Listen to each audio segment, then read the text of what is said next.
So, good afternoon, everyone. And on behalf of the FSHD Society, welcome to this month's FSHD University. Before we get started, a quick reminder that while we do encourage you to use the chat to interact with each other, please do make sure to use the Q&A session for any questions you would like to ask our presenters. There is a little box in the bottom with a question mark inside the chat box. That is the Q&A section, so please do use that. That is what we will monitor during our Q&A portion. Also, this session will be recorded and available on our YouTube channel within the week. So this month, we are really excited to welcome Dr. Natalie Katz and Dr. Katy who will be co-presenting on the Pediatric MOVE study. Dr. Katz currently serves as the assistant professor in the Department of Pediatrics, Division of Neurology at Duke University, where she co-directs the Duke Children's Neuromuscular Program. Her team offers multidisciplinary care to children with pediatric neuromuscular diseases, and she is actively involved in clinical research and multiple clinical trials with the hopes of bringing novel therapeutic treatments to children with all types of neuromuscular disease. So thank you so much, Dr. Katz, for being here. And Dr. DeVale, we're very appreciative for you being here so early in the morning, your time. She is a senior physiotherapist at the Royal Children's Hospital and researcher at Murdoch Children's Research Institute in Melbourne, Australia. For the past 20 years, she has worked to enhance the lives of children with neuromuscular diseases by optimizing clinical management and contributing to pharmaceutical lead clinical trials and investigator researcher studies. So with that, I will go ahead and pass it over to them. And thank you again so much for being here. Great. Thank you, Ashley, for that introduction. I'm going to go ahead and share my slides, and then we'll go ahead and jump into the webinar. All right, so Katy and I are going to be talking to you today about the MOVE Peds study as we have come to know it. This is a very exciting development for us on the clinical research side, and so we're really excited to be able to share this with you. And this is really an amazing opportunity for clinical trials in pediatric children and children with FSHD. And so we're really excited about what this means for now and for the future for our kids. It will advance, maybe. There we go. So we'll just start with a little bit of knowledge about where we're at in pediatric FSHD, what we know. I'll talk just briefly about clinical trial design to help kind of set the stage for what we're doing in the MOVE Ped study and why we're doing that. And then as we go through, we'll talk about eligibility, who are we trying to recruit for this study and why, and then the different types of assessments that we'll be doing as a part of this study. And then we'll try and leave plenty of time at the end for some Q&A so you can get all of your questions answered. So where are we right now in terms of our knowledge on pediatric FSHD?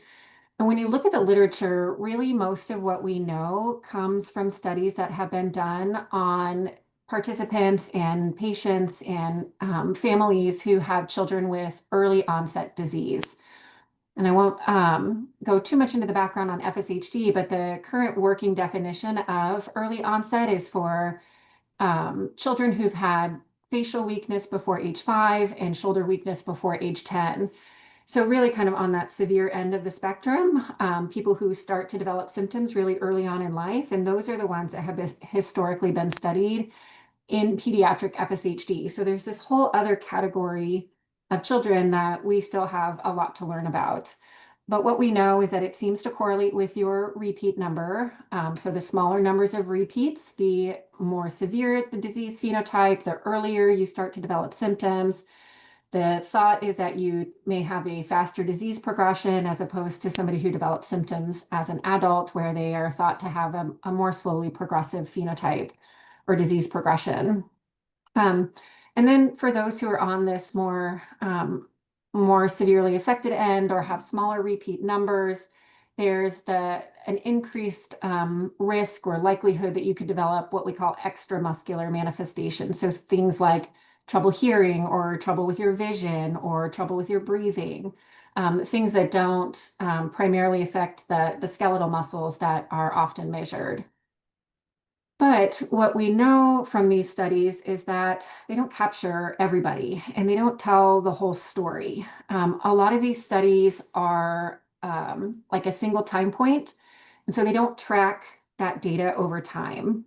A lot of them are studies that are done from participants and patients at a single center. So it's small sample sizes, right? We don't have a lot of people in these studies. Some of these kids are hard to find and we don't see them as often sometimes. And so it makes the numbers really small. And then the other thing that happens a lot in this category is that these individuals are evaluated when they're adults, and then they try and make conclusions about how the disease progressed over time based on the symptoms that they had as children and how they are doing now that they are adults. And so there's a big gap in time where we're missing all of that in between data and what happens when they go from being a child and growing up to becoming an adult. And that's really what we're trying to capture with this study. So just a little bit of background on clinical trials because they're confusing. There are a lot of them. There are a lot of words that come along with the clinical trials. And so I just wanted to take a minute to talk about some of the different types of studies that we do. So retrospective means that we're looking back in the past to look basically in a patient's chart and try and get information about what's happened in the past to see how things changed over time versus a prospective study where we're monitoring them in the future and following them in real time moving forward. And so that's what we call a prospective study. And then the other types of studies that we can do are an observational study where we're just watching them, or we can do an investigational study. And those are kind of your traditional clinical trials where you're taking a new medicine or taking an investigational treatment to see how does that help you. So observational is doesn't tend to have any type of treatment associated with it, whereas an investigational one does. So when we think about those investigational types of clinical trials, there are more words. So there's the open label versus a placebo-controlled. Open label means that everybody who is participating in that study is getting the active form of the treatment, whatever it's for.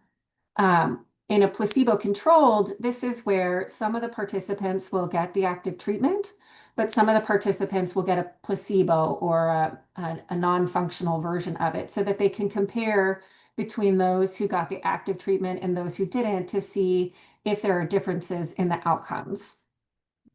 But as we think about these different forms of clinical trials, we think about them in the different phases. So the first phase or a phase 1 clinical trial is generally looking at safety. Can we give this to people safely? Are there any major consequences or things that we need to know about to monitor for, or is it just not safe at all to give? And so the first part of any sort of investigational clinical trial is going to be looking for safety. And then when we say, okay, we think it's safe to give to people, we want to make sure we're giving them the right dose. We want to make sure that we're not giving them too much, that it's going to cause side effects, but we also want to make sure that we're giving enough so that it can actually be effective. And so there is usually different tiers of amounts of the medicine or treatment that is given to try and find that sweet spot where you get some kind of effect, but don't have a lot of the side effects or try and minimize the number of side effects that come with it.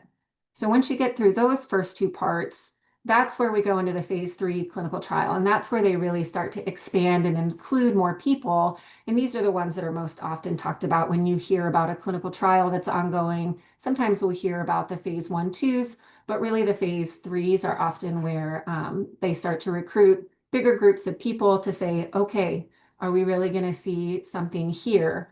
And we have to go through each one of these steps for every sort of treatment that we're trying to bring to market. The phase 3 is that gold standard. This is what the FDA wants to see. This is where most of the time we get our clinical trial results to say whether or not a drug was effective or if it failed. So that's where really where that gold standard comes in.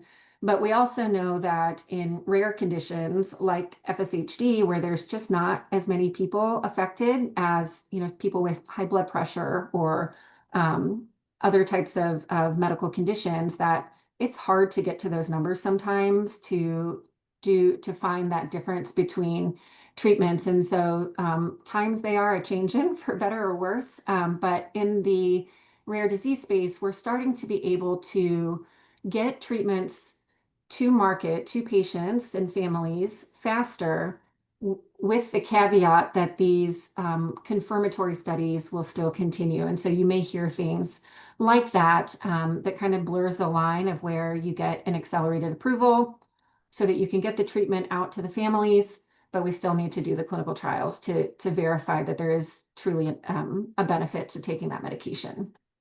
So for the Move Peds study, we're not quite to phase 3 yet. We hope to get there really quickly, but the information we're going to learn from this study is really pivotal. This study is designed as a prospective observational study. And the idea is that we need to go from the information that's in the literature about how people have done in the past, and we need to take that into the future and follow children and families to see how things change over time so that we can do a clinical trial that's successful so that we can get those treatments to the kids and to the families. So a lot of this is dependent on outcome measures. We may hear these words tossed around. Outcome measures can mean a lot of different things, but these are critical for clinical trial success. And in very simple terms, it's just a way to measure change over time.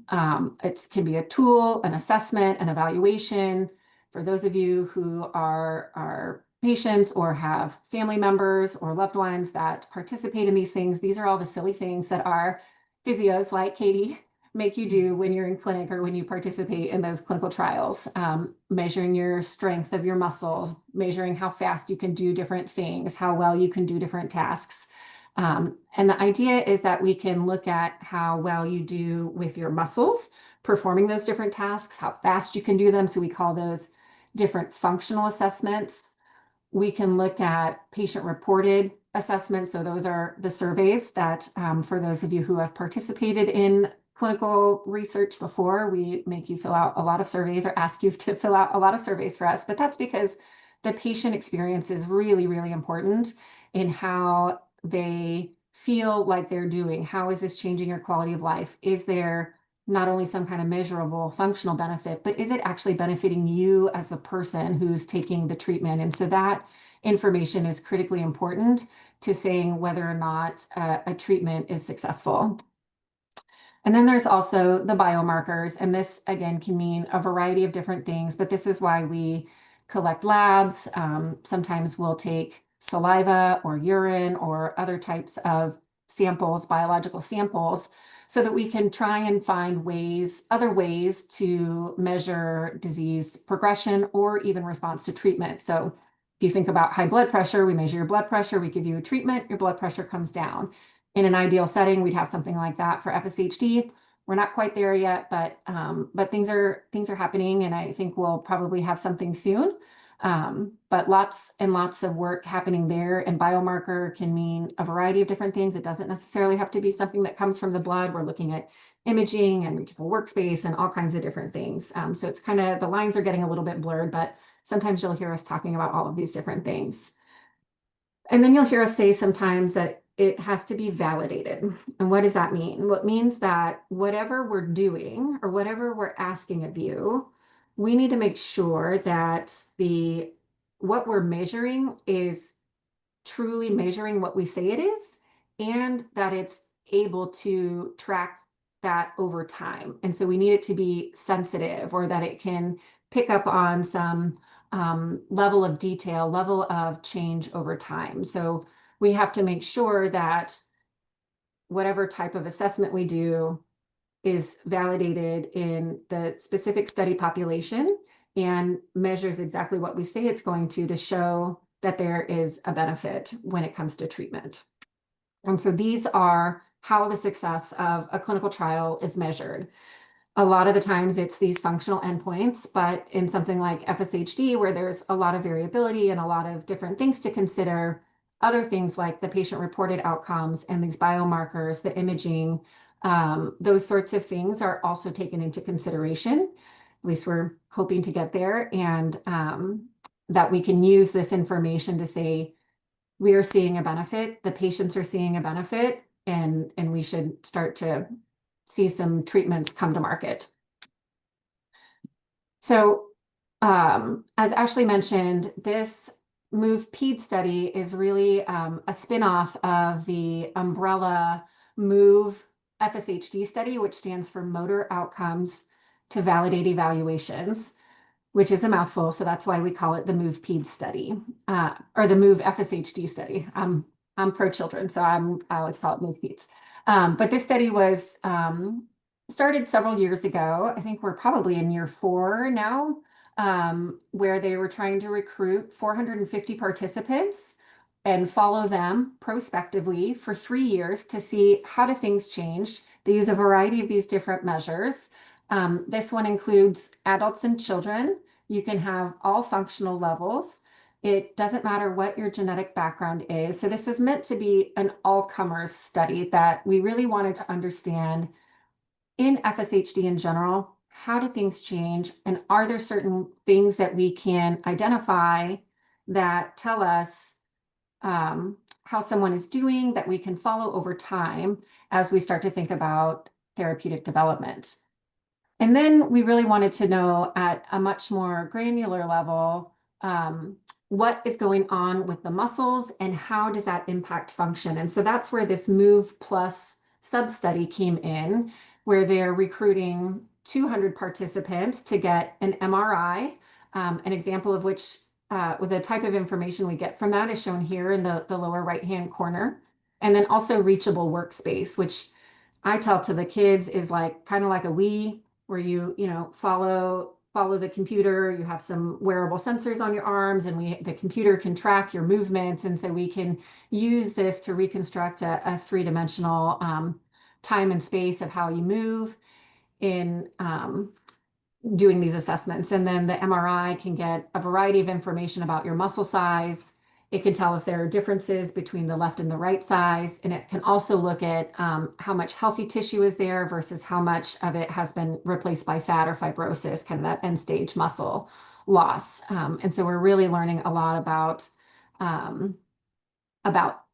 a more under the surface level.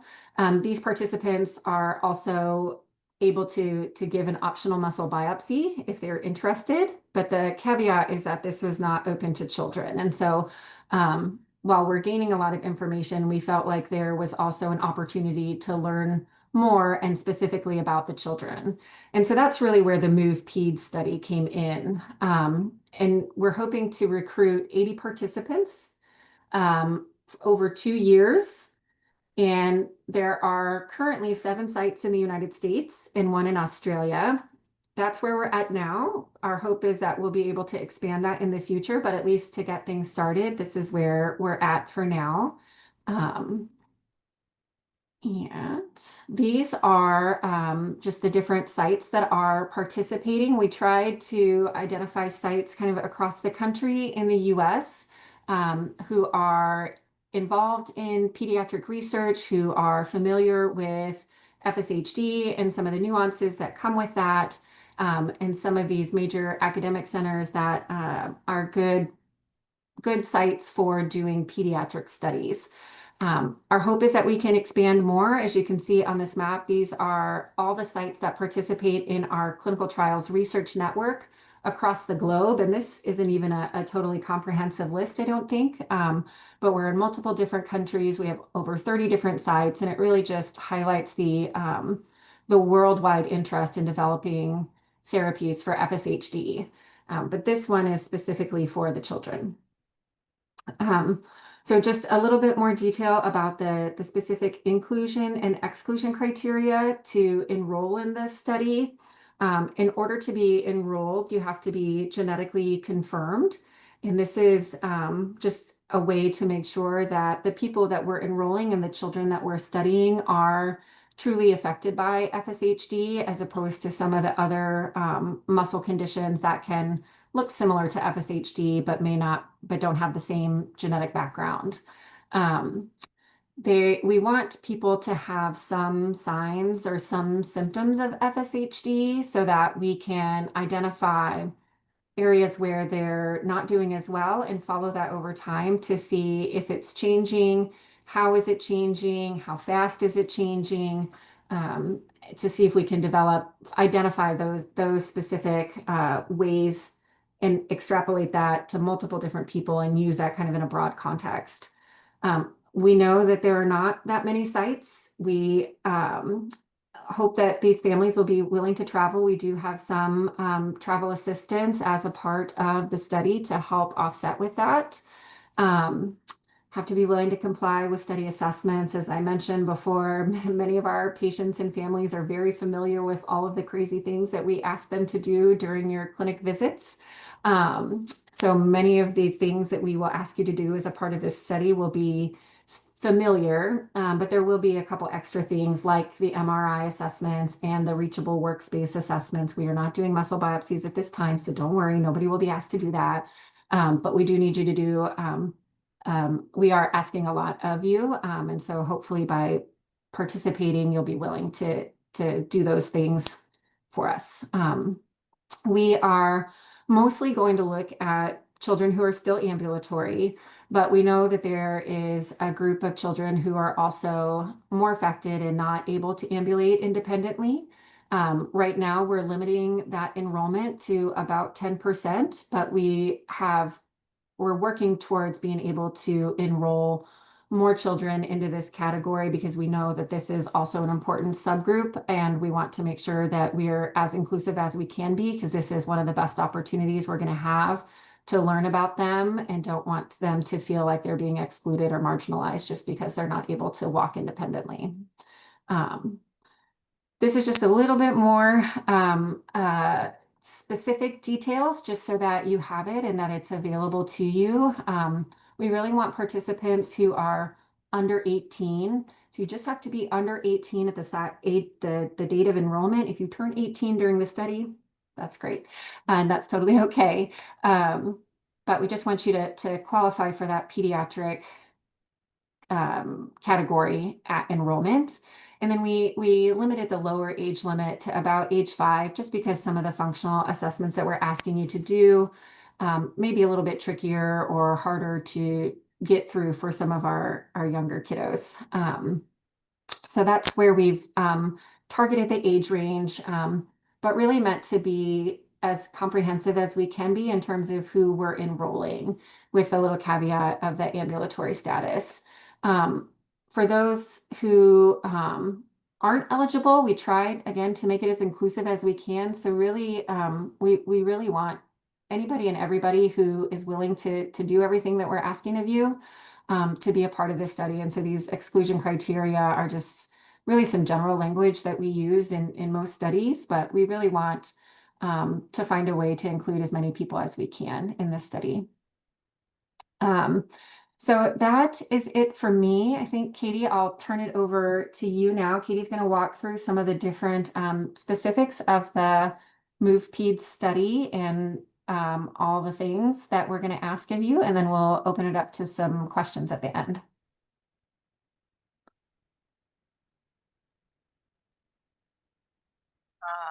I think I just lost the slides. Oh, there they are. That's me. I'm coming back. Oh no. Oh. Let me get there. Sorry about that. I forgot I still have to control the slides. Oh. Here we are. There we go. You're up. Oh, great. Can you hear me? Mm-hmm. Yeah. Okay. So thanks, Natalie.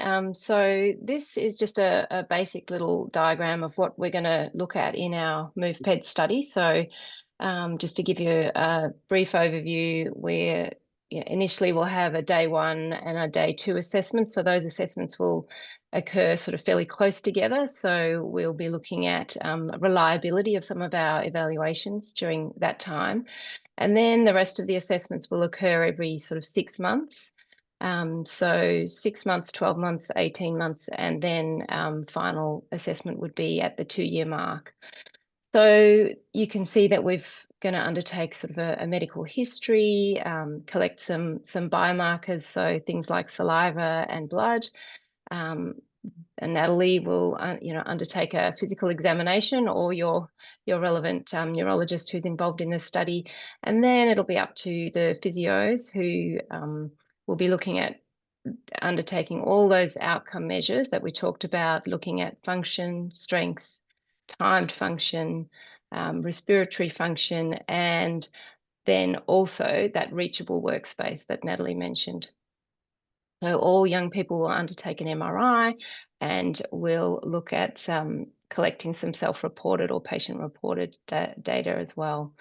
So the functional assessments will be repeated on day 1 and day 2, as well as the reachable workspace, and the MRI won't be done at 18 months. So that's the only caveat there. You want to move that forward, Natalie? That'd be great. So as we mentioned, we'll be collecting some biomarkers. So those will be mainly saliva, and there will be a blood test each visit that you come. So apart from you'll only have a blood test on either day 1 or day 2, and then every 6 months. So you won't have both of those days, but we'll be collecting biomarkers in this study. If you want to move along. Okay, so if we think about sort of strength and function, this is quite a nice graph that just sort of explains a little bit about what we know about muscle mass and strength. So we know that muscle mass and strength increase in childhood as children and young people grow and develop, and then it reaches a peak somewhere in adulthood, and then starts to reduce in later adulthood as we age, and we lose some of that strength and function, strength and muscle mass.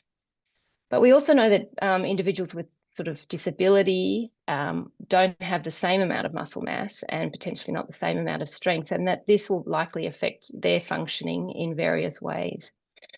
So while this curve doesn't really reflect the onset reflect children with early onset FSHD per se, we do we can sort of use it as an idea to give us an understanding of the challenges that we might face when measuring muscle strength in children with FSHD. So when measuring muscle strength in these children, we know that they're going to be losing a little bit of muscle strength, but they'll also be gaining muscle length and as they grow. So it's a real challenge to be able to measure this accurately with our outcome measures. So that's where this MOVE Peds study is going to sort of help us to understand functional changes in young people with FSHD, and we're going to try and see if we can help work that out as they grow, and whether we can use our outcome measures to measure this.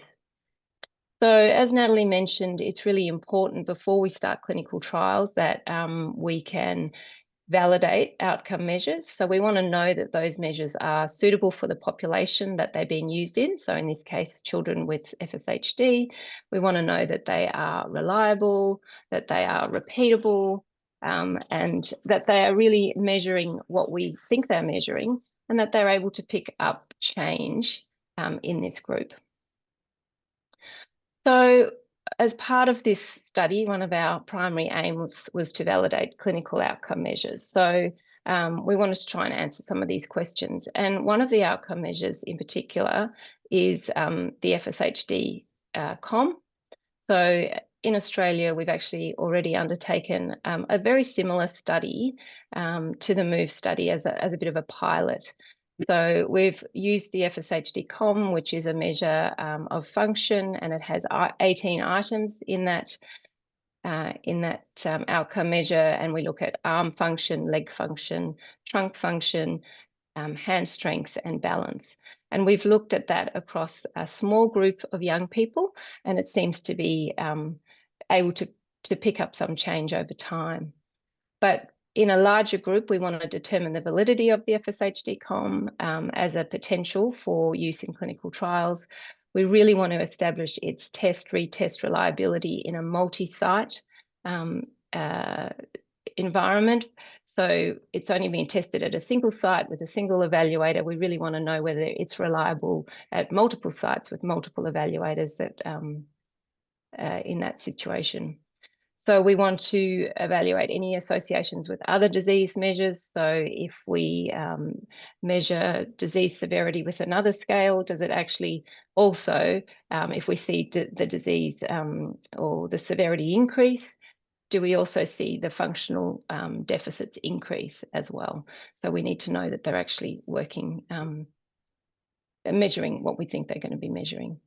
And is it sensitive to clinical changes over time? So that's, I think, crucial in young people with FSHD.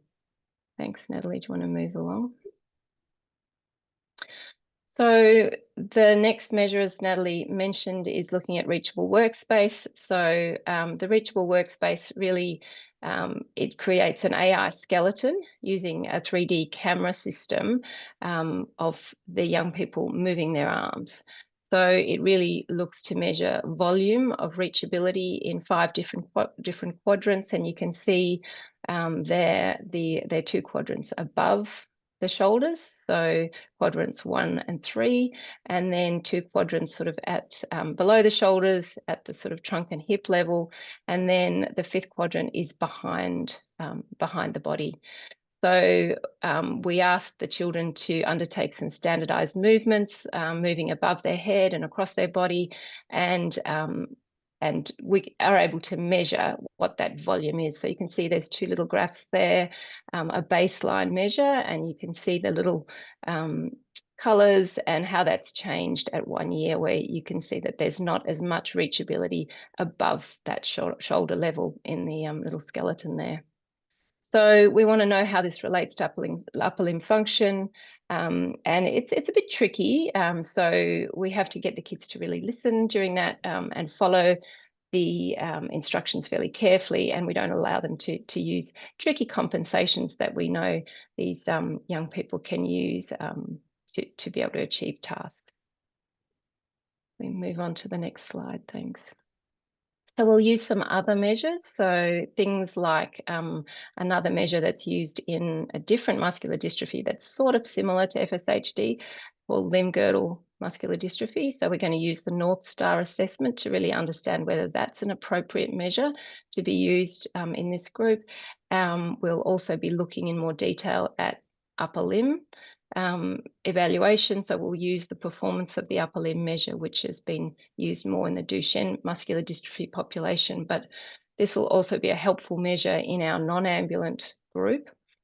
And we're also including the 100-meter timed test, which for young people who are quite able-bodied, who are very, maybe don't have much functional issues in their legs, we can really use this to target those young people who'll be able to maybe move across 100 meters really quickly, so they could run.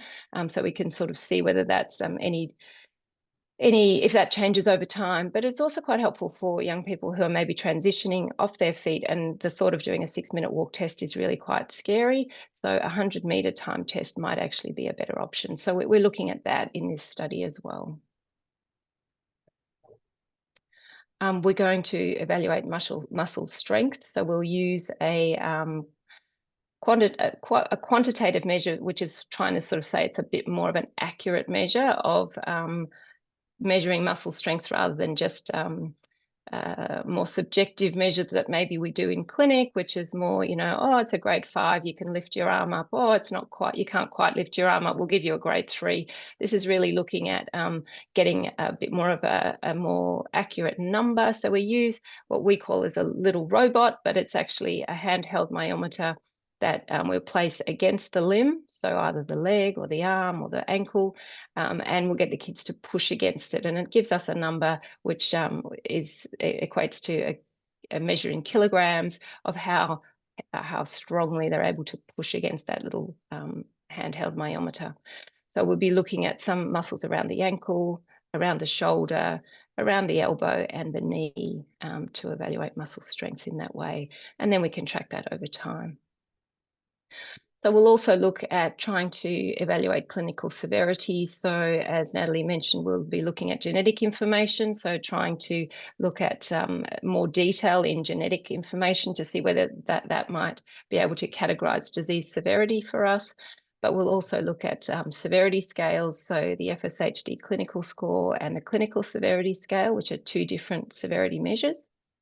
We might collect some more subjective information like falls and how frequently young people fall, whether they have any injuries and what really causes them to fall, because that can really help us understand what's going on as well.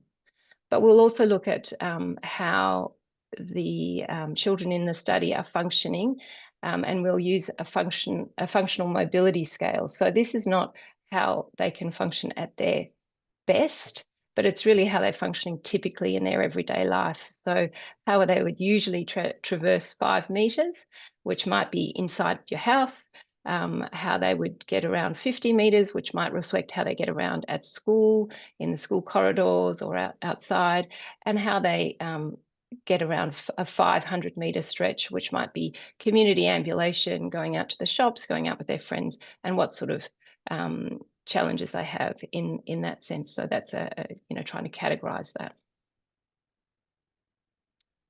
So the other information we'll be collecting, we'll be doing some breathing tests, so respiratory function testing, which is sometimes quite expansive. So we might, I think in the adult study, they do it in sitting and in lying.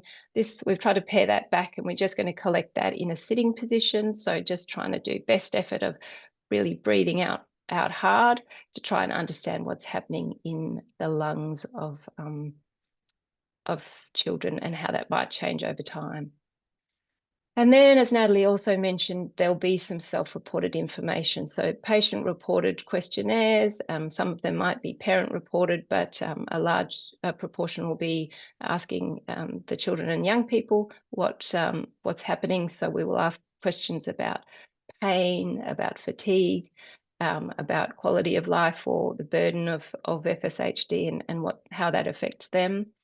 And also things around physical activity, what they're able to do, what sort of activities they engage in, and how that might change over time. And another evaluation which looks at upper limb functioning, so called the active limb. So we'll be looking to collect some of that information. So as Natalie also mentioned, we're looking at validating muscle MRI. So we're wanting to see whether looking at MRI and whether that can be a prognostic biomarker for people, young people with FSHD. So this has sort of been done in the adult population, but not much data is available in young people with FSHD. So this aim is to really determine the validity of measuring sort of muscle fat fraction on MRI to see if this can be used to measure change in FSHD during sort of clinical trials. So in our pilot study that we've undertaken at our site in Melbourne, we've had about 19 young people through the MRI.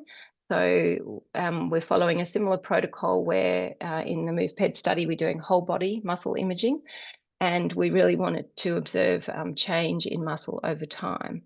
We wanted to determine if those changes correlate with any of the other measurements we're looking at, so any of those other outcome measures that we are collecting as well, and how that growth might impact how growth might impact muscle MRI volume changes. So we know that as young people grow taller, their muscles grow longer, and we really need to try and understand. We can't just say, oh, there's someone, we're seeing a change in this MRI, we actually need to factor in growth in that as well. So this is really important.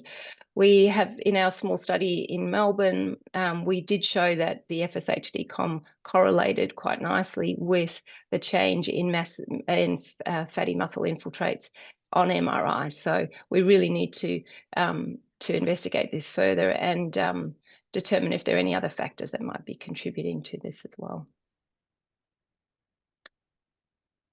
So in terms of the practicalities of evaluations in this study, the MRI can sound a little bit scary, but as I mentioned, we have already undertaken this in Melbourne, and we've had one challenge with one young person who really didn't want to go in the MRI, but everyone else had really no issues with it. So the protocol has been condensed a little bit. When we started, it took 1 hour and 45 minutes to complete, and the protocol now will only take about 60 minutes. And I can guarantee that that is true because I was a test subject just last week in the MRI. So it is 45 to 60 minutes to complete.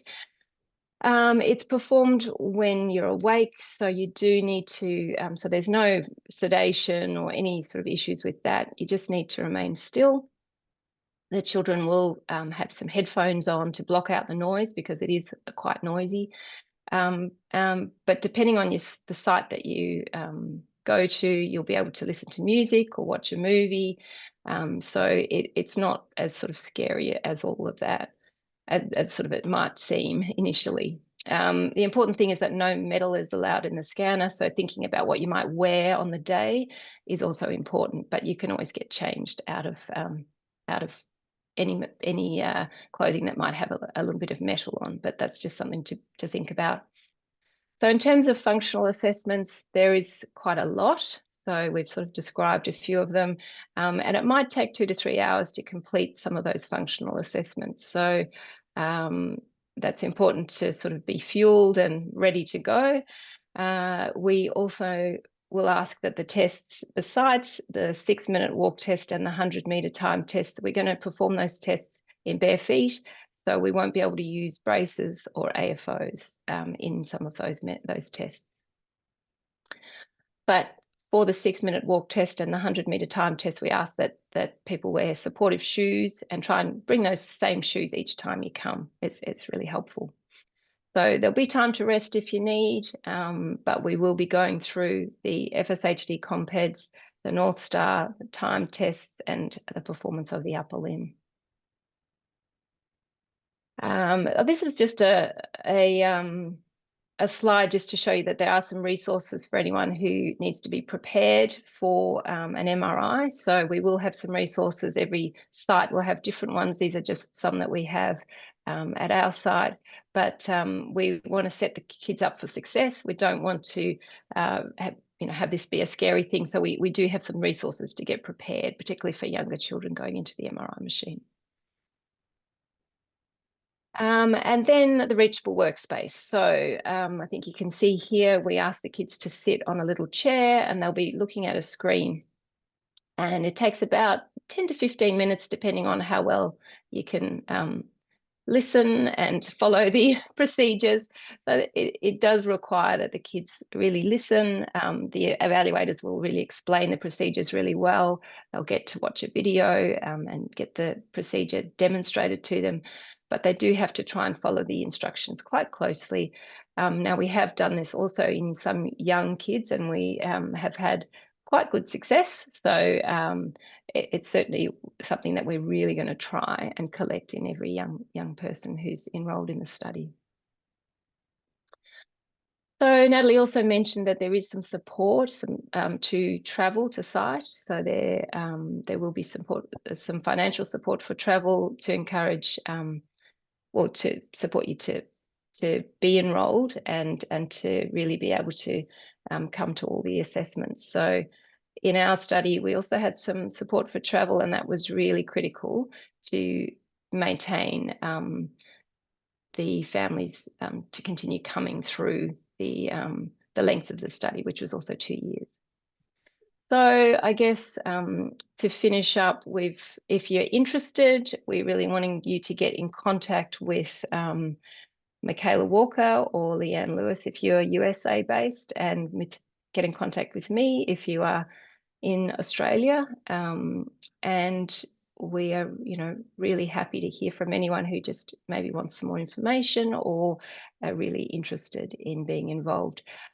We in Australia are about to enroll our first participant next week. So it's up and running, ready to go. And other sites might take a little bit more time, but we're certainly on the road to getting this going.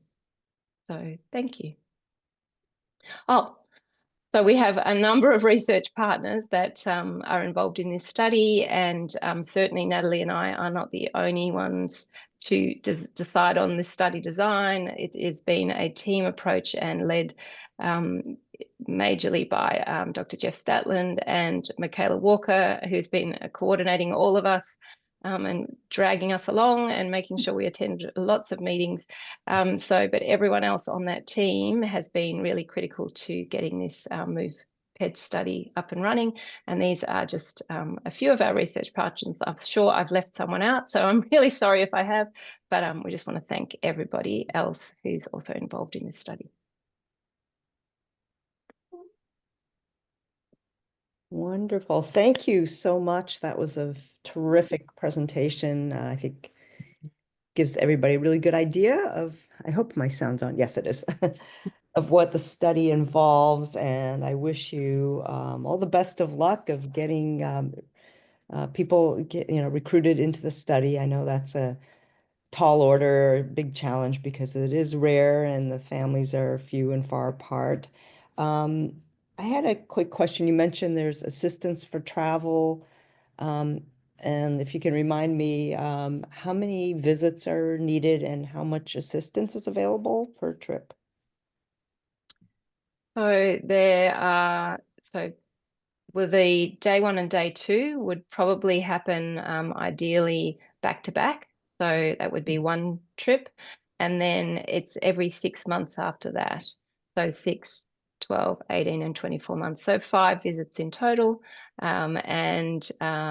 Certainly the way we ran it in Australia was, we pay for airfares and a night of accommodation if that's required. So sometimes that is required because the day is such a long day, and if you're coming from a long way away, we don't want you sort of arriving absolutely exhausted, off a plane. So it's trying to work out what's going to be the best and how to time that. So there will be a night of accommodation available as well. I don't know the nitty-gritty detail of what else, but I think it is funded, so I think that shouldn't be a barrier to participation. And children generally wouldn't be traveling alone, so it also include a caregiver. Correct. Thank you. There's a question from the audience. How many participants are you trying to recruit in Australia? And that's just Natalie Katz. How many for the US? We're looking at Well, 80 you go, total. Nat. Oh, 80 total. I know, Katy, you guys have some participants already, and then I'm not sure how many extra you'll want to recruit down there. I mean, I think, to be honest, I think we just want to recruit as many as we can, and I don't think we are saying that it has to come from Australia or the US. Australia is a very large country with a small population, so I'd imagine that if we have 10 per site, if we have 8 sites, that would be amazing. We could get our 80, but that may not happen at each site, so we may have to have a bit of wriggle room for each different site. But I guess that's sort of the maths for now. Thank you. From scratch in the US. Yeah, okay. I'm wondering, because you have genetic confirmation is a requirement for inclusion, and many parents are ambivalent, let's say, about having children tested. And this is even in families that have a history. So there's a 50-50 chance that each child would have FSHD if it's type 1. So what do you what do you have to say, I guess, to those families? And do they have the option to have the testing done and not be informed of the results if they don't personally want to know, but they do want to help in some way, participate in research? Yeah, that's a great question that comes up often, not just in FSHD, but genetic testing in children in general. What does this mean for my kid and for my family and their future? And so we try and be sensitive to those concerns of the families.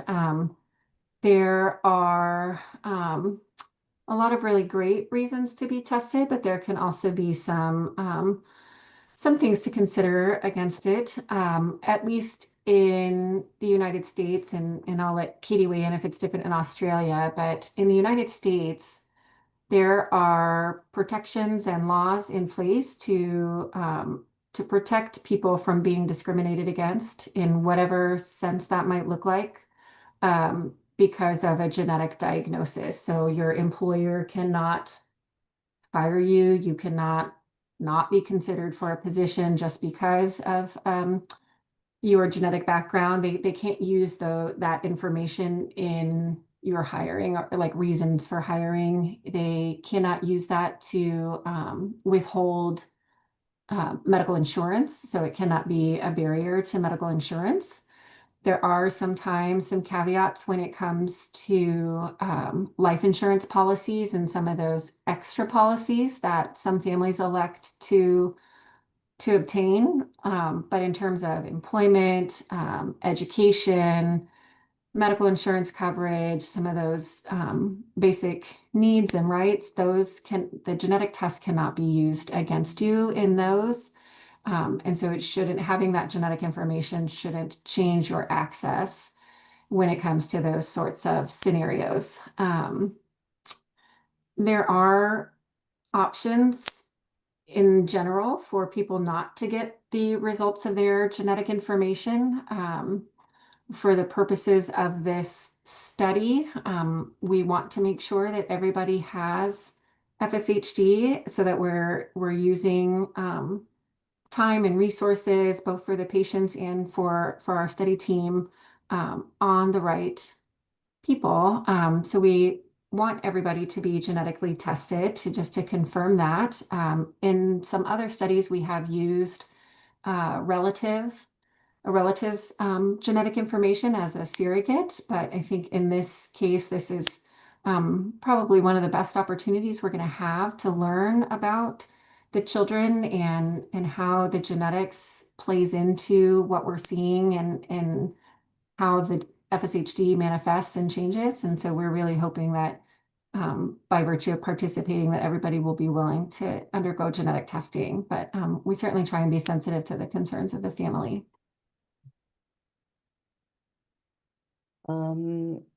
Yeah, I think sometimes the barriers are more not about insurance and so on, but just, will I look at my child differently? Will they think about themselves differently and so on? And seems like some of that could be addressed just through counseling and Absolutely. so, all right. And you mentioned as an exclusion criterion, a recent infection, like if someone was sick with the flu, you wouldn't want them coming in, but would they would presumably be eligible once they get better? Yeah, absolutely. I think it's really related to, more severe things, like they might be treated for something else that might, impact some of the outcome measures. Okay. Yeah, I was just wondering what kind of scenarios that might involve.